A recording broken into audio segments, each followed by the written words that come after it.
வடமாநில தொழிலாளர்கள் சொந்த ஊர் திரும்பினதுக்கு அப்புறமா மறுபடியும் வேலைக்கு வராததுனால ஓசூர் மற்றும் அதன் சுற்றுவட்டார பகுதிகளில் ரோஜா மலர் தோட்டங்கள் பராமரிப்பு இல்லாம பாழடைஞ்சிருக்கு.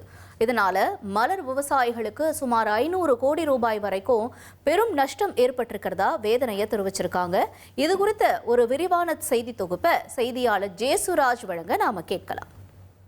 கிருஷ்ணகிரி மாவட்டத்தில் ஓசூர், பேரிகை, பாகலூர், தேன்கனிக்கோட்டை, தளி போன்ற பகுதிகளில் சுமார் 5000 ஏக்கர் பரப்பளவில் ரோஜா பண்ணைகள் அமைத்து விவசாயிகள் ரோஜா சாகுபடியை மேற்கொண்டு வர்றாங்க.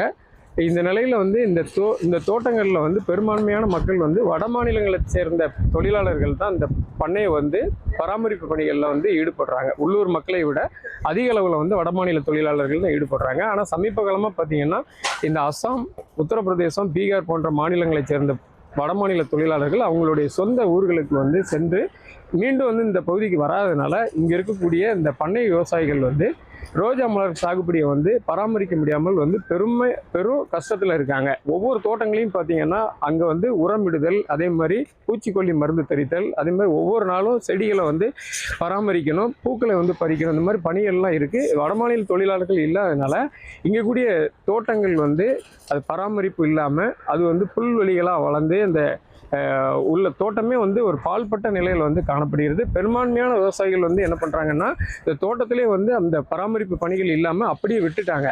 சில விவசாயிகள் இந்த தோட்டத்தை செடிகளெல்லாம், ரோஜா மலர் செடிகள்லாம் அப்படியே ரிமூவ் பண்ணிட்டு அந்த இடங்கள்லாம் பார்த்தீங்கன்னா மண் தரையாக மாறி போன ஒரு காட்சிகளை நம்ம இப்போ பார்க்கலாம். நான் 40 ஏக்கரில் க்ரீன் ஹவுஸ் அமைச்சு ரோஸு, ஜெர்பரா, ஜிப்சோ இது போன்ற ஒரு 12 வெரைட்டிகள் சாகுபடி செய்துட்டு இருக்கேன் கடந்த 13 வருஷமாக. இது பார்த்தீங்கன்னா எந்த வருஷமும் இல்லாத ஒரு பிரச்சனை. இந்த வருஷம் லேபர்ஸ் இல்லாமல் போயிட்டாங்க. அசாம்காரங்க எலெக்ஷன் போனவங்க திரும்பி வரல. அப்புறம் உத்தரப்பிரதேஷ் மக்கள் அந்த செங்கல் சூளை பிஸ்னஸ் இருக்கிறதுனால அவங்க திரும்பி வரல. அதே மாதிரி இந்த 100 நாள் வேலை போல் ஏரிக்கு போகிறதுனால யாருமே மக்கள் இல்லை. இதனால பார்த்தீங்கன்னா ஒரு 5000 ஏக்கருக்கு மேலே ஒசூரில் க்ரீன் ஹவுஸ் அமைச்சு மலர்கள் சாகுபடி செய்து கொண்டிருக்காங்க.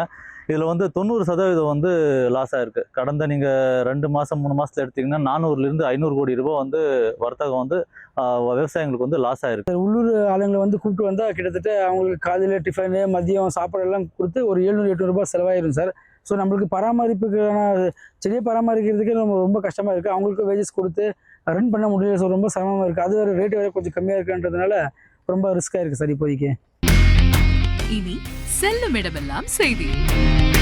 தந்தி டிவியின் வாட்ஸ்அப் சேனலை ஃபாலோ பண்ணினா செல்ல இருக்கும் இடமெல்லாம் செய்தி.